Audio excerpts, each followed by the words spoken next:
So అయితే coming to bro అంటే ఇంతకుముందు అంటే మీకు ఫస్ట్ ఒక బిగ్ బ్రేక్ ఇచ్చిన సినిమా కదా, రీచ్ అయిన సినిమా బాగా అంటే జనాలకు బాగా కనెక్ట్, నాకు చిన్న లైట్ పడిన సినిమా. పవన్ కళ్యాణ్ గారితో మాట్లాడే అవకాశం కానీ ఇంటరాక్ట్ అయ్యే అవకాశం దొరికింది. బ్రో ఈజ్ అగైన్ అది ఆపర్చునిటీ ఎలా వచ్చిందో కూడా నాకు తెలియదు. చాలా లక్కీయెస్ట్ ఆపర్చునిటీ. నేను వేరే సినిమా చేస్తున్నాను, చిన్న సినిమా, జస్ట్ హీరో రోల్ చనిపోద్ది అన్న ఒక 4-5 days షూట్ అన్నట్టు అంటే సరే ఫ్రెండ్షిప్ కోసం చేసేసాను. ఆ ప్రాసెస్లో ఆల్రెడీ బ్రో జరుగుతుందని, బ్రో కాంబినేషన్ ఎలా ఉందనే విషయం నాకు అసలు ఇన్ఫర్మేషన్ లేదు. డైరెక్టర్ ఇక్కడ ఆయన కాదు, సముద్రకాని. అసలు అది ఉందనే విషయం కూడా నాకు తెలియదు. ఆ కాంబినేషన్లో సినిమా జరుగుతుంది, నాకు దగ్గర చాలా తక్కువ ఇన్ఫర్మేషన్ ఉంటుంది. ఇండస్ట్రీలో ఏం జరుగుతుంది ఇన్ఫర్మేషన్ చాలా తక్కువ ఉంటుంది. అది తెలియదు. జనరల్గా నా పని నేను చేసుకుని పోతుందో అప్పటికే బ్రోకి ఇంకొక ఇద్దరిని 6 months నుంచి వర్క్షాప్ అయి చేసి పెట్టుకున్నారంట. పెట్టుకున్నారంటే లేకపోతే షూట్ స్టార్ట్ అయిపోతుంది. ఫస్ట్ డే ఆఫ్ షూట్, రేపు నుంచి షూట్. ముందు రోజు త్రివిక్రమ్ లేదు, నాకు ఇంకా ఎవరో కావాలి ఈ రోల్కి, ఇంకా వేరే వాళ్ళు ఎవరో కావాలి, ఎవరిని చిన్న సినిమాలు హీరోలుగా చేసిన ప్రొఫైల్ ఉంటే తీసుకొని కలెక్ట్ చేయండి అని చెప్పారంట టీంకి. సో దెన్ సాయిధన్ మేనేజర్ నేను ఏదైతే సినిమా చేసిన ఆ ఏడీని ఎవరిని చిన్న సినిమాలు హీరోలు ఉంటే ప్రొఫైల్ పంపించు వర్మ అని చెప్తే అబ్బాయి ఒక 4-5 ప్రొఫైల్ పంపించాడు. ఆ 4-5 ప్రొఫైల్లో ఫార్చునేట్లీ నాదొకటి. సో వాళ్ళకి ఆ ప్రొఫైల్ తెచ్చి పిలిపించండి నన్ను. ఫస్ట్ డే ఆఫ్ షూట్ అప్పుడు షూట్ స్టార్ట్ అయిపోయింది. ఇంకా ఆడిషన్స్ లేవు.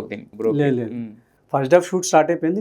వెళ్తే ఆల్రెడీ హగ్ చేసుకుంటాడు చూడండి, మొబైల్లో మాట్లాడుతున్నప్పుడు ఆ సీక్వెన్స్ అవుతుంది. పవన్ కళ్యాణ్ అంటే నేను ఐ వాజ్ మొత్తం అందరూ స్లో మోషన్లో పడుతున్నారు. అందరిని ఒకే చోటు చూడడం, సాయిధన్ తేజ్ గారు, పవన్ కళ్యాణ్ గారు, సముద్ర అందరూ అలా చాలా హడాడిగా జరుగుతుంది సెట్. నన్ను పిలిచారు, నేను కూర్చున్నా, చూస్తున్నా, అందరూ ఉన్నారు, ప్రియప్రకాష్ వారియర్ అందరూ ఉన్నారు. చూస్తున్నా, ఎవరు నన్ను పట్టించుకోవట్లేదు. అదేంటి సర్లే అయితే అనుకుని నుంచున్నా, చూస్తున్నా, షూట్ చూస్తున్నా. కాసేపు కోఆర్డినేటర్ వచ్చి మీరైనా పరిచయం చేసుకుని ఒక ఫోటోగ్రఫీ పిలిచి ఒక ఫోటో తీయండి అన్నాడు. తీశారు. సరే సముద్రగిరి గారికి చెప్పాను, నువ్వు వెళ్ళిపోవచ్చు బ్రో అన్నాడు. అదేంటి అలా ఫోటో తీశారు, పొమ్మన్నారు. ఓకే వర్కౌట్ అవ్వలేదేమో, సర్లే అయితే వెళ్ళిపోదాం అనుకున్నాను. వెళ్ళిపోయాను. దెన్ ఈవినింగ్ కాల్ వచ్చింది, నువ్వు అదేదో యాడ్లో చేసి ఆ షర్ట్ నీ దగ్గర ఉందా అన్నారు. ఆ షర్ట్ నాకు వాళ్ళదే సార్ ప్రొడక్షన్, నా దగ్గర ఉండదు, but we can try it, ఎక్కడైనా దొరకవచ్చు, వెస్ట్ సైడ్ అటువంటి చోట్ల దొరకొచ్చాడు. అవునా సరే అయితే ఒకవేళ ఉందేమో చూడు, మన టీంకి మన డిజైనర్స్ కూడా చూస్తారు, నువ్వు రేపటి నుంచి షూట్ నీకు అన్నారు. అది రేపటి నుంచేనా? ఓకే సరే. అప్పటికి 10 అయిపోయింది. ఇంకా మార్నింగ్ నెక్స్ట్ డే వెళ్ళాను. నేను అగైన్ ఏమనుకున్నాను అంటే అంటే నాకు క్యారవన్లో ఇంత స్క్రిప్ట్ ఇచ్చేంత వరకు ఓకే పవన్ కళ్యాణ్ గారు, సాయిధన్ గారు ఎవరో డిస్ట్రాక్ట్ చేయని ఒక గుడ్ లుకింగ్ ఫేస్ కావాలేమో, అది ఏముండదేమో అన్న ఫీలింగ్లో ఉన్నాను. నన్ను కో-డైరెక్టర్ వచ్చి స్క్రిప్ట్ ఇచ్చి చెప్పినప్పుడు ఐ ఫీల్ చాలా ఉంది, చాలా స్కోప్ ఉంది. ఫస్ట్ డైలాగ్ చెప్పిన తర్వాత నుంచి ఓకే ఇట్స్ చాలా ప్రామినెంట్, బాగా రీచ్ అవ్వగలదు, ఒళ్ళు జాగ్రత్త పెట్టుకుని చేసుకుందాం అని చేసుకున్నాను. సో మరి ఏంటి పవన్ కళ్యాణ్ గారితో ఎక్స్పీరియన్స్ ఏంటి అప్పుడు ఆ టైం? పవన్ కళ్యాణ్ గారితో ఒకరోజు మామూలుగా అప్పుడు ఈ పొలిటికల్ క్యాంపెయిన్ అనేది జరుగుతున్నాయి. ఆయన మార్నింగ్ 7కి వచ్చి 2కి వెళ్ళిపోయేవారు. చాలా ఫాస్ట్గా షూట్ చేసేవారు. ఆయన వచ్చినప్పుడు మేజర్ ఆయన పాటలు షూట్ చేయడానికి ట్రై చేసేవారు. ఆయన ఒకసారి నా షార్ట్స్ ఏమో నేను ఏం చేశానంటే మళ్ళీ క్యారవన్లో ఏం కూర్చుంటాను అని మన సెట్లోనే ఒక పక్క రూమ్ ఉంటే అక్కడ కూర్చున్నాను. అక్కడ కట్ అని వినిపించింది. ఈ లోపల ఒక వ్యక్తి అలా లోపలికి వస్తున్నారు. అయితే ఒక సిల్అవుట్ చూస్తే పవన్ కళ్యాణ్ గారు. ఓకే ఆయన రూమ్లోకి వస్తున్నారు, ఇంకెవరు లేరు, నేను ఒక్కనే ఉన్నా.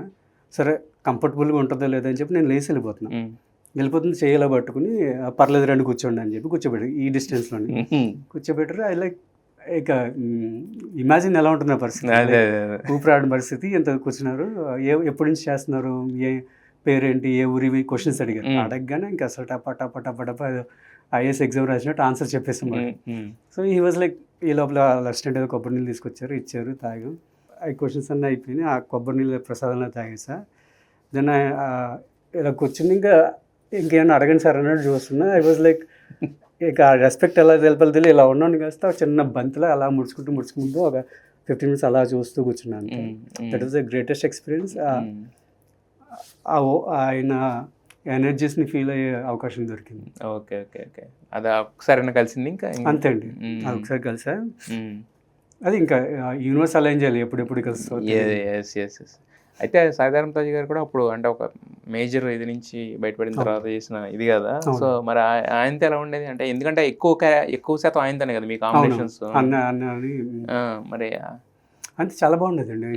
Is two humble. మన దగ్గరికి వెళ్ళే కొద్దీ చాలా బాగా అనిపిస్తారు ఆయన. అండ్ చాలా సపోర్టివ్గా ఉంటారు. మీకు అంతకుముందు ఆ టైంలో ప్రమోషన్ టైంలో చాలాసార్లు చెప్పా, సముద్రగని గారు ఏదో టైంలో ఒక రియాక్షన్ ఇస్తున్నప్పుడు నేను ఫాస్ట్గా చెప్పేస్తుంటే, ఎందుకురా నీకు అంత తొందర అంటే, ఆయన లేదు లేదు నేను కెమెరా అవుట్ సైడ్ ఉండి ఎక్స్ప్రెషన్స్ చెప్తున్నా, ఐ మీన్ నా కౌంటర్ ఇస్తున్నా. ఆయనకేంటి ఆ షార్ట్కి సాయిధరం తేజ్ గారు స్లో మోషన్లో చాలా స్లోగా కావాలి. మన రియల్ టైంలో నేను కౌంటర్ ఇచ్చేస్తున్నప్పుడు నాకు తెలియక ఇచ్చేస్తున్నా. ఆయన ఎందుకురా నీకు అంత ఉన్నప్పుడు సరే లేదు నా కళ్ళలో చూసి ఆ టైంలో చెప్తున్నాడు, ఇప్పుడు చెప్పేస్తాడు అని సపోర్ట్ చేస్తాడు. సో అంత బ్రదర్హుడ్ ఉండేది చాలా. దానివల్ల నేను చాలా ఆ క్యారెక్టర్ కూడా బాగా పండింది.